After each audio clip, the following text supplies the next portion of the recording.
ఇప్పుడు స్టార్ట్ చేయి. గత వారం రోజులుగా ఒక న్యూస్ గురించి సోషల్ మీడియా అయితేనేమి ఎలక్ట్రానిక్ మీడియా ప్రింట్ మీడియాలో పుంకాలుగా చర్చ జరుగుతుంది. ఆ విషయం ఏమిటంటే మన ఏలూరులో జరిగిన సభ క్రిస్టియన్ సభ అది. ఎందుకంటే వాళ్ళు అది దళిత క్రిస్టియన్ అన్నారు. రాజ్యాంగంలో దళితులు, దళిత క్రిస్టియన్లు, బడుగు బలహీన వర్గాల క్రిస్టియన్లు లేదా ఉన్న రకాల క్రిస్టియన్లు అనేది క్రిస్టియన్ అంటే క్రిస్టియన్లే. ఆ సభ జరిగింది. ఆ సభ ద్వారా రాజ్యాంగం ప్రతి మనిషికి స్వేచ్ఛ ఇచ్చింది, మాట్లాడే స్వేచ్ఛ స్వాతంత్రాలు ఇచ్చింది. దాన్ని అలుసుగా తీసుకొని రాజ్యాంగము ఆర్టికల్ 19(1)(a) ప్రతి మనిషికి మాట్లాడే స్వేచ్ఛ స్వాతంత్రాలు కల్పించింది. అదే ఆర్టికల్ 19(2) ద్వారా ఇతర వర్గాల వారిని, ఇతర వ్యక్తులని, ఇతర మతాల వారిని కించపరిచే విధంగా మాట్లాడకూడదని అదే ఆర్టికల్ బాబాసాహెబ్ అంబేద్కర్ రాసిన రాజ్యాంగమే చెప్పింది. జై భీమ్ అనుకుంటూ బాబాసాహెబ్ రాసిన రాజ్యాంగానికి తూట్లు పొడుస్తూ మాట్లాడుతూ ఈ ప్రశ్న జోసెఫ్ రావణ్ గారు మాట్లాడడం చాలా దురదృష్టకరమైన భాష మాట్లాడాడు. ఆ సమావేశం ఎందుకు పెట్టుకున్నారో, ఆ సమావేశం ఉద్దేశము అది దాని గురించి మాట్లాడితే బాగుంటుంది. ఆ విధంగా కాకుండా నక్సలైట్లు హిడ్మాను పోవడం జరిగింది. అంటే నక్సలైట్ల సిద్ధాంతాన్ని నేను ఆహ్వానిస్తున్నానని, సపోర్ట్ చేస్తున్నాను అంటున్నాను. అంటే నక్సలైట్లు అది రాజ్యాంగంలో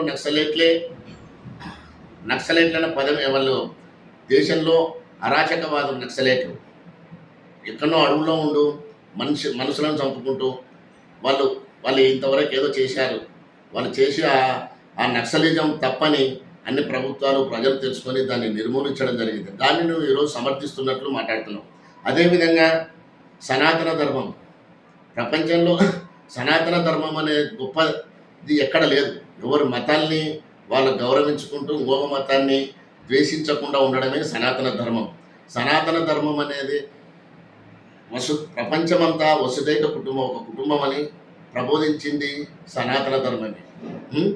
అటువంటి ధర్మాన్ని పట్టుకొని అటువంటి ధర్మం గురించి హిందూ పీఠాధిపతులను, మఠాధిపతులను, పూజారులని అవహేళన చేసుకుంటూ అపహాస్యపాలు చేస్తూ మాట్లాడుతున్నాం.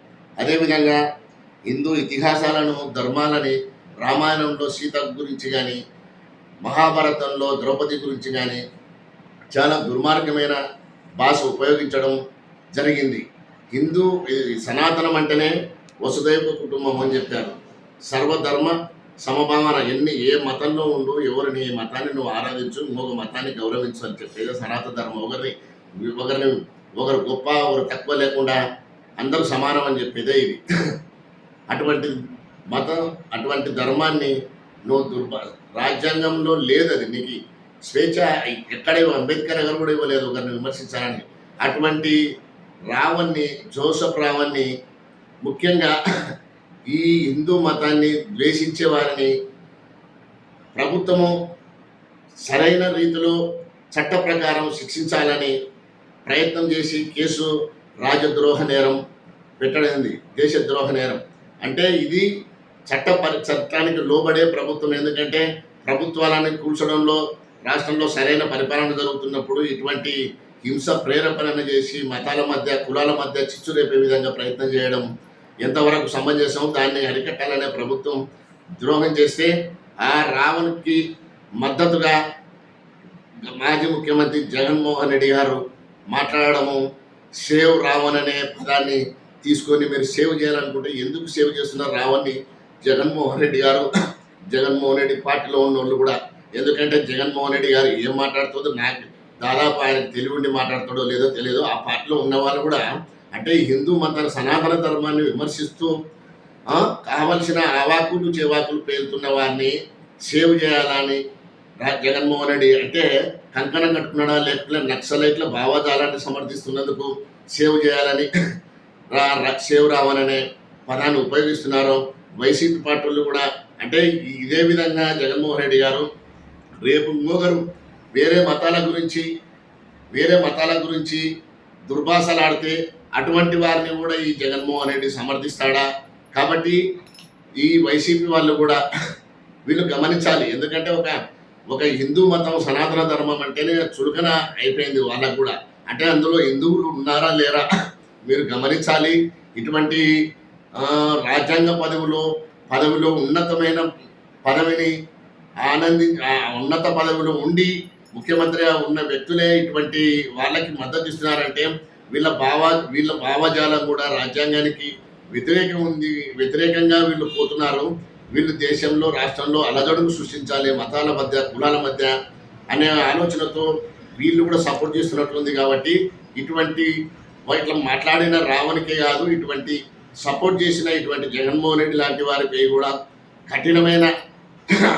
కఠినమైన చర్యలు తీసుకొని అవసరమైతే రాజ్యాంగంలో ఏ విధమైనటువంటి వారికి మద్దతు ఇచ్చే వారికి ఏ విధమైనటువంటి కేసులు పెట్టాలో, ఏ చట్ట ప్రకారం ఏ సెక్షన్ల ప్రకారం కేసులు పెట్టాలో అటువంటి. ఎందుకంటే ఇవి పునరావృతం కాకూడదు. ఇది భారతదేశం అంటే శాంతి సౌభ్రతత్వానికి ప్రతీక. అటువంటి దేశంలో కులాలు మతాలు అలా ఎవరి కులాన్ని వాళ్ళు ఎవరి మతాన్ని వాళ్ళు ఎవరి దేవుణ్ణి వాళ్ళు మొక్కుకుంటే ఎవరికి ఇబ్బంది లేదు. ఇంకొకరికి దుర్భాషలాడడం ఒక నాది గొప్ప నీది తక్కువ అని మాట్లాడమే చాలా ఇది కాబట్టి జగన్మోహన్ రెడ్డి గారు నువ్వు కూడా ఇటువంటి రావణ్ గారు మాట్లాడాడో అటువంటి వారిని సమర్థించడం నువ్వు ఎంతవరకు సమంజసమో నువ్వు కూడా ఆలోచించుకోవాలని నేను తెలియజేస్తున్నాను.